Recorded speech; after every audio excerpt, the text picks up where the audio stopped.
Over the past few months, I've been made aware of a group of my past friends who've been actively trying to deplatform me entirely off the internet. This accumulated in this group dropping a 60-page Google Doc consisting of baseless accusations on multiple platforms within the last few days. With the severity of these accusations, I felt the need to respond to only the most common and serious points they had made, as many of them are repetitive or not worthy of being in a doc. The video will discuss topics and accusations of grooming, pedophilia, manipulation, and mentions of self-harm and suicide, as accused by Sammy, Yin, and Madtex. I will timestamp the video into chapters to make it easier to follow, as well as putting a response doc in the description for more publicity. Viewer discretion is advised.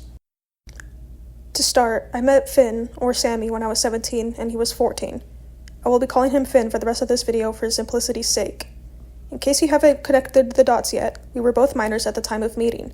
I'd like you to keep this in mind for the remainder of the response, as it'll be important for many of the points being made. He sent me a DM asking if he could copy my idea of putting OC stories in his Discord server, which was something I regularly did in my own Discord server at the time. Given I didn't own the idea of telling stories about my OCs, I agreed without protest. After this point, Finn and I would regularly DM and talk about our idols.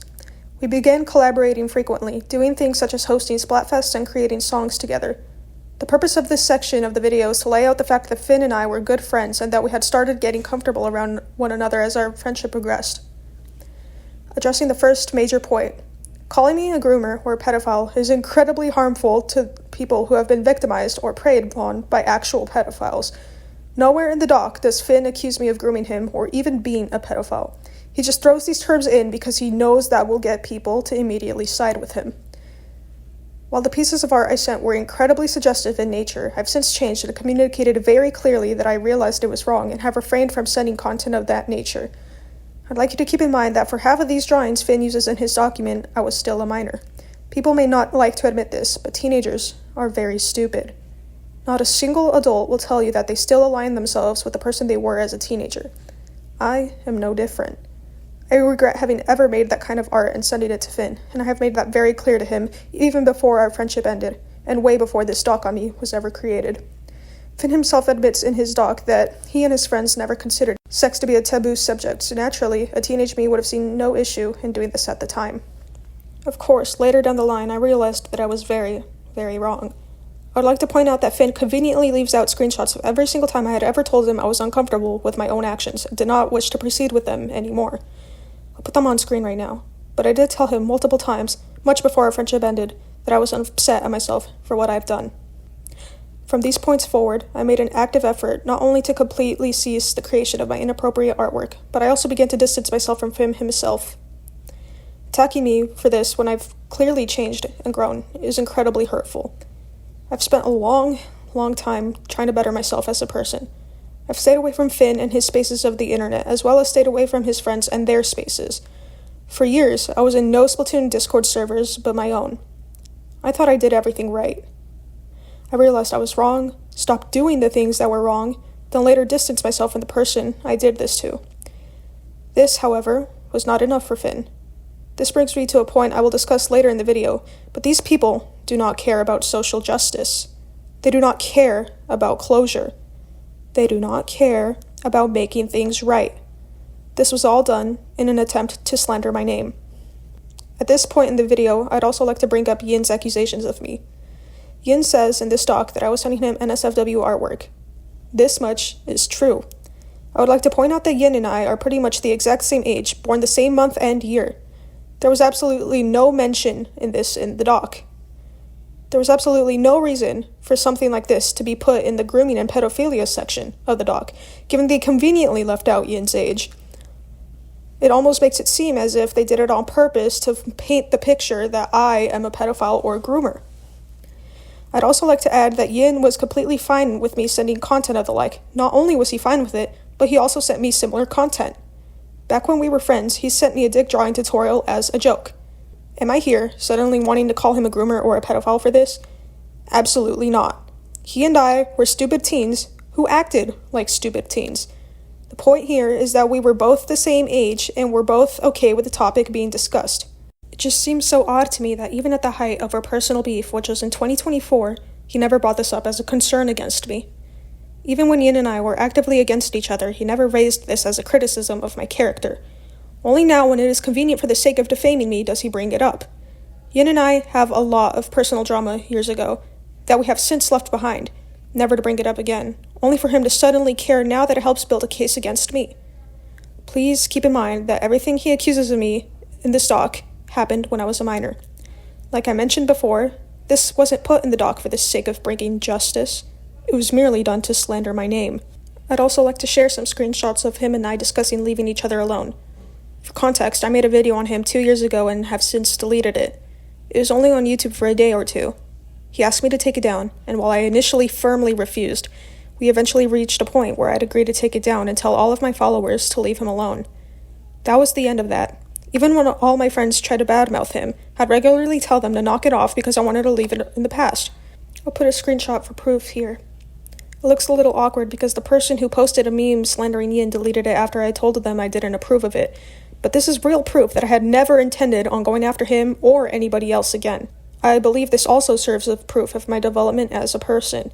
As a minor, or even when I was 18, I might have encouraged the slander of those I didn't like for the funnies, though now I'm actively against it.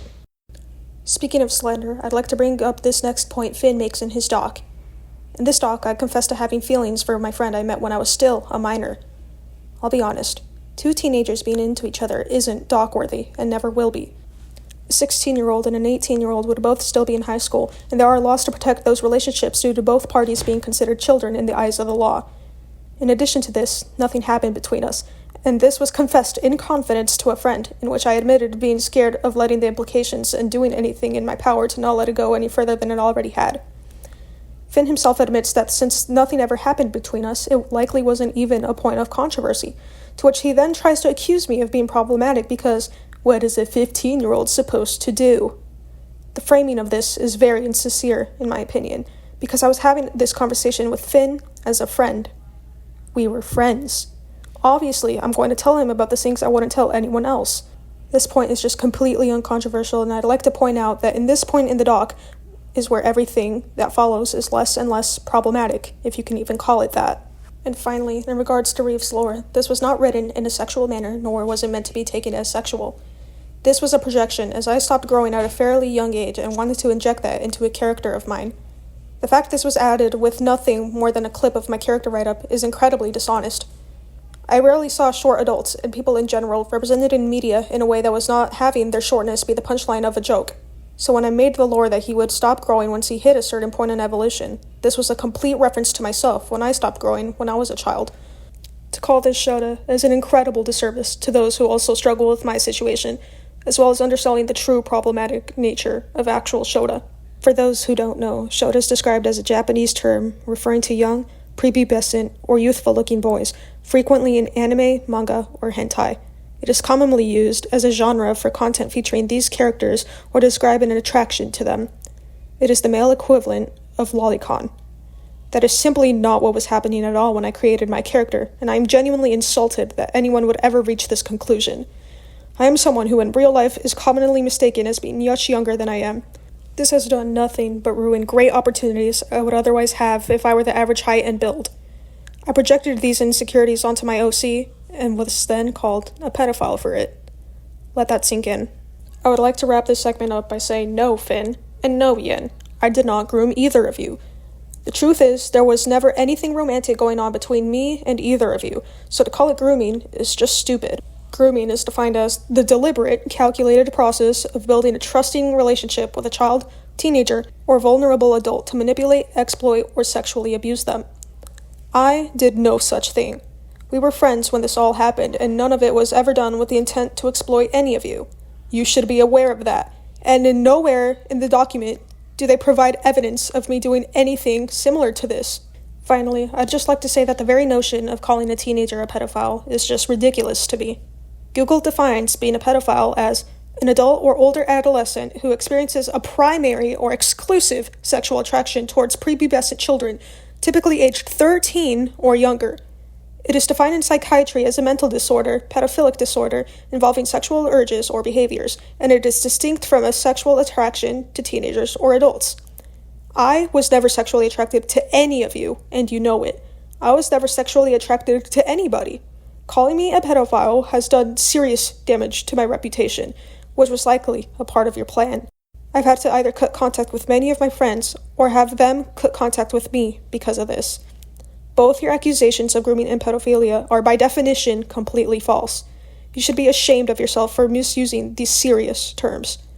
Once again, everybody, during an overwhelming majority of these screenshots, I was a minor. Even during the few screenshots provided in the pedophilia and grooming section where I was 18, I was never deliberately manipulating Finn, nor was I attracted to him in any way. These labels you've put on me have completely defamed me, and the worst part is that nobody ever stopped to question anything. If you are one of my friends who has cut contact with me because of these false allegations, please stay out of my life. Everything here is going to be addressing Section 3 as well as Matt Texas' post, as they go hand in hand. First, and most important, everything between me and Yin was handled privately years ago, and should have stayed that way. The fact it came up later after we'd come to an agreement and settled things in private is incredibly frustrating. Having a personal argument be framed as manipulation is dishonest. I will admit that during these screenshots I behave incredibly immaturely and childishly. However, as previously stated, we had handled the situation privately years ago. The next point I'm about to make directly corresponds to Yin and my supposed fake manipulation allegations against them. This part was especially difficult for me to write, given it involved someone I never wanted to talk about for their safety again. In this document, they like to say that I was in love with Nyx, which was completely untrue. Before we get into the situation, I'd first like to say that I am completely disappointed in everyone who created this doc for name-dropping them. Nyx was someone who actively avoided controversy and was generally considered to be the mediator of our friend group. By dropping their name, you are not only bringing them into a situation that had nothing to do with them, but also disrespecting their wish to be left a memory of the internet. I'm truly offended by this on their behalf. Since you want to bring them up so badly, though, let's go ahead and unpack what you've put down. Back in the day, I had tried accusing Yin of manipulation and abuse. He has since then denied every single accusation of this. I made a 10-minute video detailing the amount of times he had lashed out against not only me, but other people. He then asked me to take the video down, and when I refused, he sent Nyx to persuade me. The only reason I ended up agreeing to this was out of respect for Nyx. Like I mentioned earlier, Nyx hates getting into arguments and avoids controversies often, so I was quick to take the video down after I realized I had unjustly dragged them into the situation. Why does this all matter? Months later, after I had taken the video down, Nyx DM'd me, telling me I was right about Yin all along. Nyx agreed with every point I had made about Yin's manipulative tendencies. Although I was internally sour, I made an effort to prioritize Nyx's feelings and told them that I would always be a safe space for them. I'll put the proof on screen now. Later down the line, they told me they would be quitting the internet for the sake of their own mental health. I wished them the best of luck, and that was that. Once again, I'm going to reiterate that I am completely disappointed and angry at the people who left Nyx in this document uncensored. All of you know Nyx would be the kind of person who would prefer remaining anonymous. Not only that, but I seriously doubt they'd want to be in your document to begin with. I'm going to wrap this up quickly since I don't want to take up too much time, but if you're somehow watching this, Nyx, I'm so very sorry for everything that has happened to you. And to you, Yin, please, just forget about me already. I'm not here to tell you how you're supposed to feel, but if Nyx and I had already moved on, I think you should gather the courage to do so as well. Moving on to Madtex, this situation is just completely artificially crafted and redundant. Madtex had sent me a DM saying she needed to speak with me. I responded that minute. She failed to follow up. When I asked her what was happening, I was not pressuring her into responding at all. I was simply expressing that I was worried about the gravity of the conversation she wanted to have. Given she hadn't responded to me for nearly half an hour after coming to me saying she needed to talk to me, I feel I had every right to ask if she was going to talk to me or not. She then sent me a paragraph telling me that there were people accusing me of being a groomer and pedophile. Now, just think with me for a moment. What would you do in that situation? Would you not want to defend yourself from these life-ruining accusations? I did not gaslight you by explaining my side of the story. This is a gross exaggeration. Additionally, when explaining the situation, I took time to acknowledge what I had done and took time to show that I had grown and changed. But this changed nothing. Instead of taking a step back and looking at both sides of the situation, she decided to listen to my accusers. She then sent me another long paragraph saying she wanted to cut ties. Naturally, you would think she doesn't want to speak to me ever again, right? Not according to Madtex. Apparently, she was expecting me to send her a paragraph in return detailing my gratitude towards her and her generosity. How would I have ever had any way of knowing that? Multiple people sent me messages saying they didn't want to be friends anymore, including Finn a year ago. I didn't respond to him either, given I was respecting his boundaries. Typically, when someone tells you they don't want to talk anymore, that probably means you shouldn't talk to them anymore either. Apparently, Madtex doesn't believe this, nor does she believe in basic communication. Madtex made a community post about me on YouTube, telling everybody about how horrible of a person I was for explaining my side of the story, and she also told everyone that I failed to compensate her for her voice work she provided for one of my characters. I've already addressed the former, so I'll move on to the latter. In the community post, she says that I frequently bugged her asking for updates on the voice work. This is completely false. Madtex told me that she would be finishing voice work for one of her characters today, and when that didn't happen, I asked what happened. She explained that her parents came home earlier than expected, and I simply accepted it and moved on. I'd like to point out some hypocrisy here. Madtex makes it a point to accuse me of being problematic for not finishing a commission sooner than she had expected. When I don't finish something for her by the time she wants it, it's problematic. But when she does it, she's completely innocent? I'd like to say that I don't consider her problematic in the slightest for this. Things happen. That's just how life works. The difference is that when I am unable to finish something by the time I would have liked to get it done, I sent her a DM telling her the full truth. I didn't finish because I was playing the recently released Tomodachi Life. She told me to take my time and that she had also been playing the game. I'll show the screenshots now. The question I want to ask here is, how come Madtex never made me aware of any of the problems she had with me? Apparently, me being bad at singing and being off-key during the song I had produced was enough for her to bring it up as a point of controversy. She states that she had her own thoughts on the song and would have liked to make suggestions. So my question is, why didn't you? At no point do I ever tell you that I am unopen to criticism. In fact, I've done the opposite. When I finished the commission I made for her, I asked her if she wanted changes made to the art. She said no. There are multiple instances where Madtex feels a certain way, yet never makes an effort to make me aware of that, and you can see for yourself in her post. I had no idea she felt like this. How is that fair to me? Was I supposed to read her mind and guess that she didn't like what I was doing? Madtex's lack of communication with me, used against me, is completely baffling. And to add to her lack of communication, I'd like to address the unpaid work allegations. Madtex never sent me any messages asking me when she'd be paid.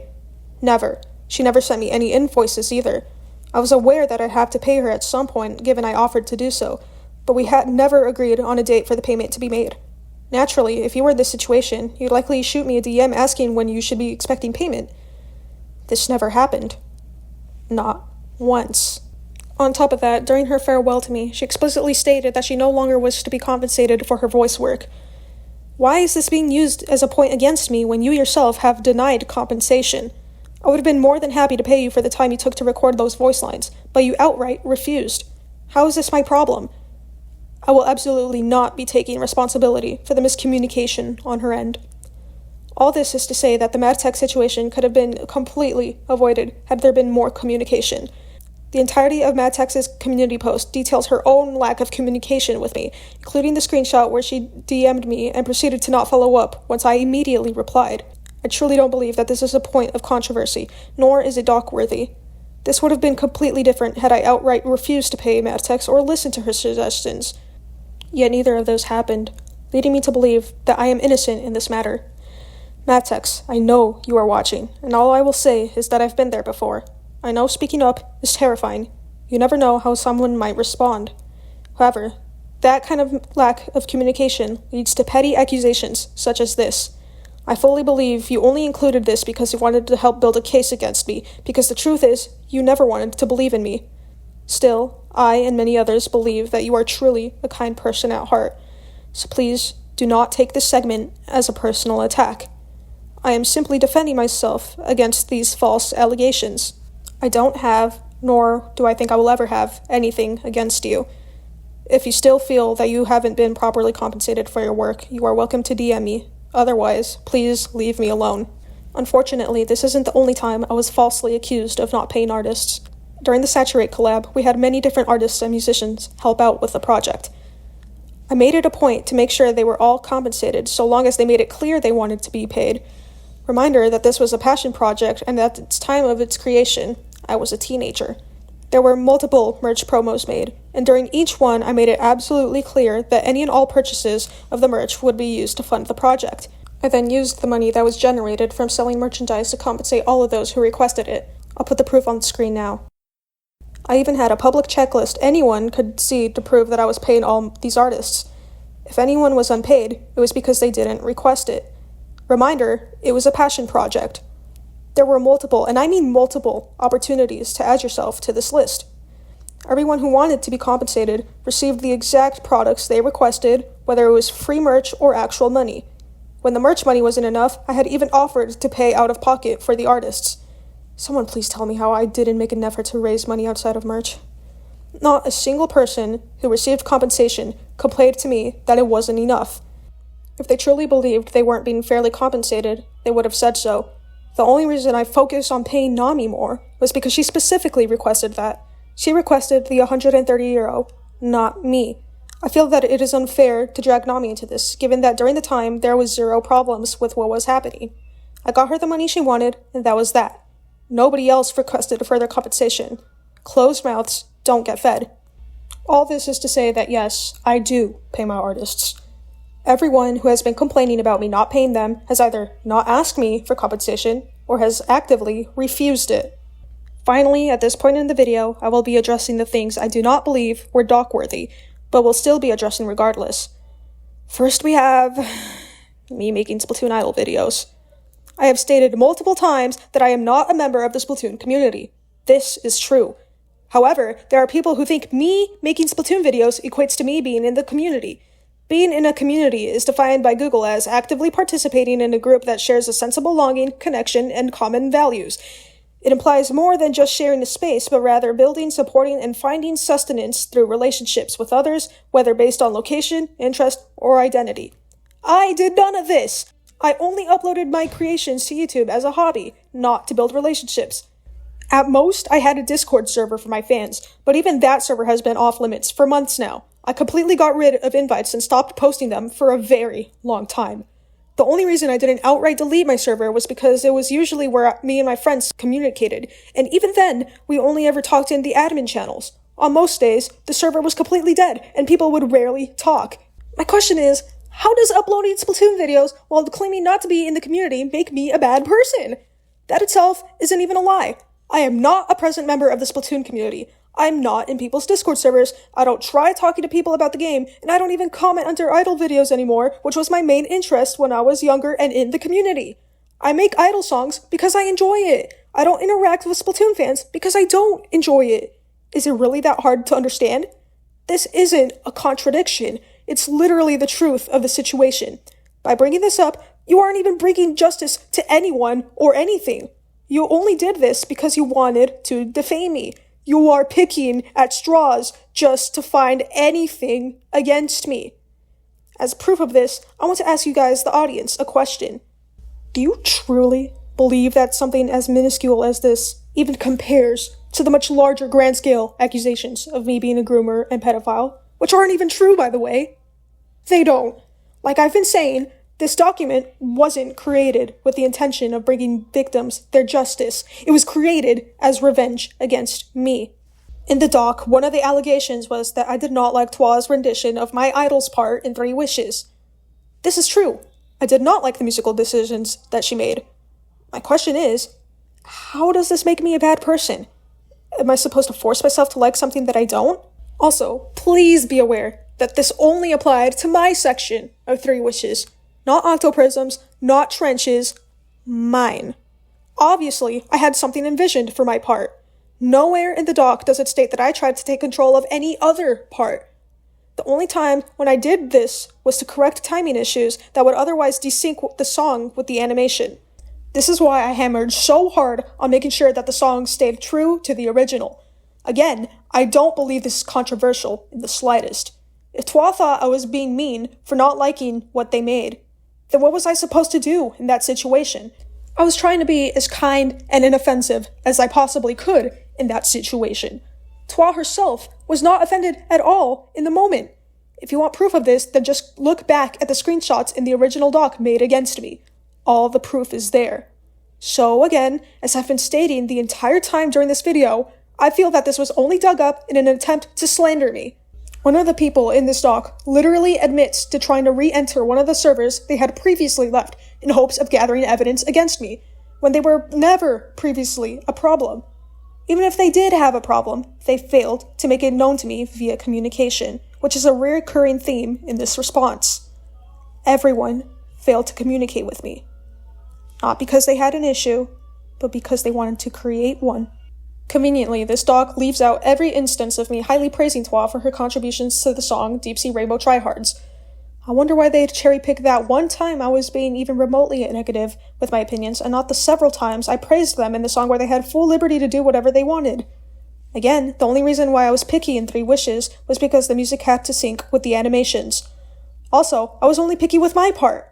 That was it. This isn't even a controversy, much less doc-worthy. Again, it was a lack of communication. For this next point, this will be the one and probably only time I explicitly refer to myself as a victim of a situation. For months now, this group of people who have made the doc on me have been spying on me inside of my own friend group. We had a total of 4 people in that group, including me. 3 if we count the Instagram chat we made.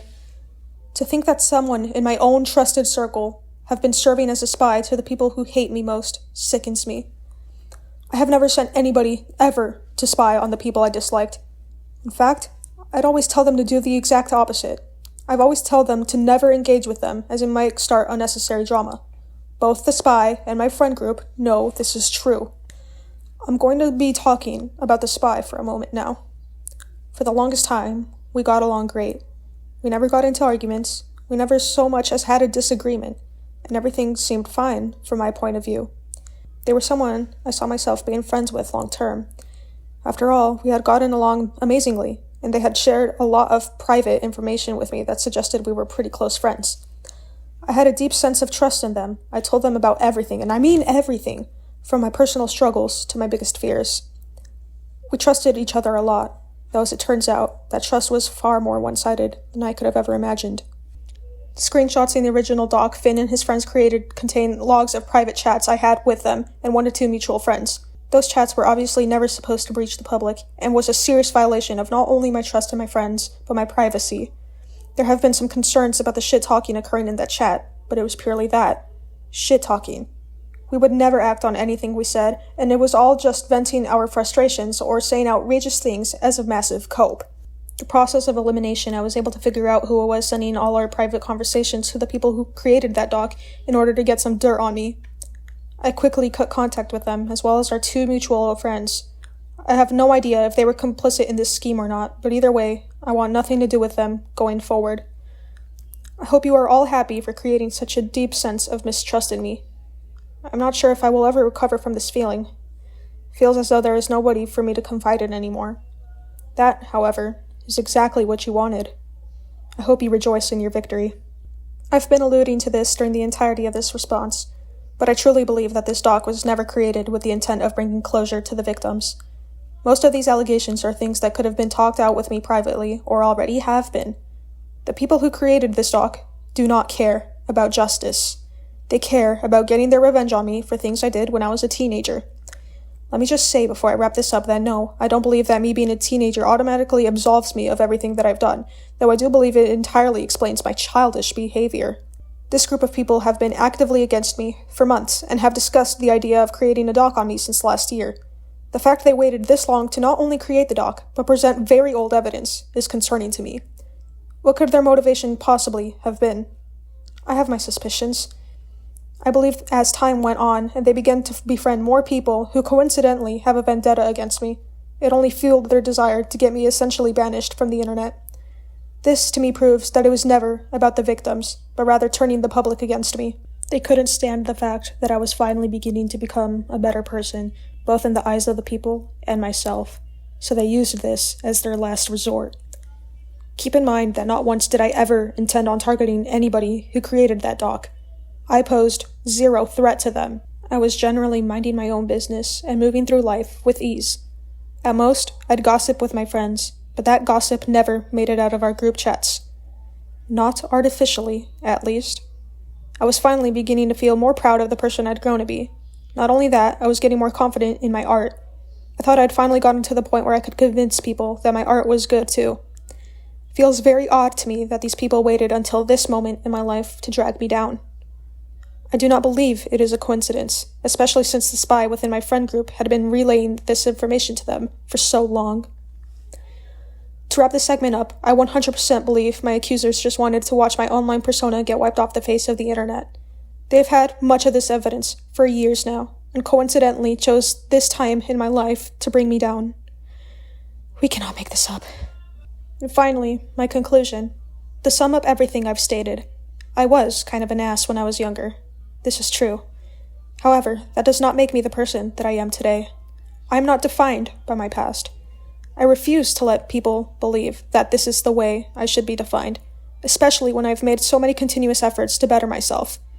Many of the allegations I've addressed are completely false and have only been raised to put dirt on my name. As for what I'll be doing moving forward, I have a plan. I'm going to be completely moving off YouTube. I will no longer be uploading videos or art relating to Splatoon. I sincerely want nothing to do with the community who has made such a continuous effort to drag me down despite my evident character growth. I will also be quitting Instagram. I plan on deactivating my Diabolical 8 account and not return to it. Nobody is welcome to DM or message me. The only people who have that privilege now are my friends who have stuck by me through this incredibly difficult time in my life. For those of you who believed everything the original doc had to say, I do not blame you, nor do I resent you. You should always believe the victims, especially when they come out as things as serious as grooming and pedophilia. However, I've already proven that my actions do not fall under either of those labels. It is generally believed that people are innocent until proven guilty, so to my friends who have abandoned me because of this, I also want nothing to do with you. I will be logging off my Discord account permanently. The people who I want to stay in contact with already know how to reach out to me. If you are not one of those people, please don't even try. I am severely disappointed in how chronically online the situation is and has been handled.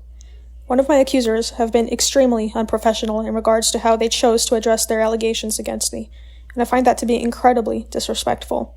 Again, I feel as though most of this could have been solved with simple conversations. Communication would have solved over half of the problems detailed in the original document.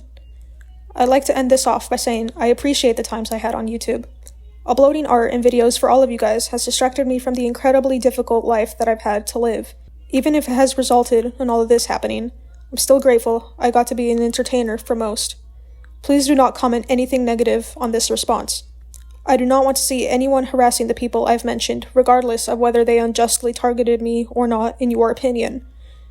I sincerely want nothing to do with this situation anymore. I'm going to be living my life a lot more privately from now on.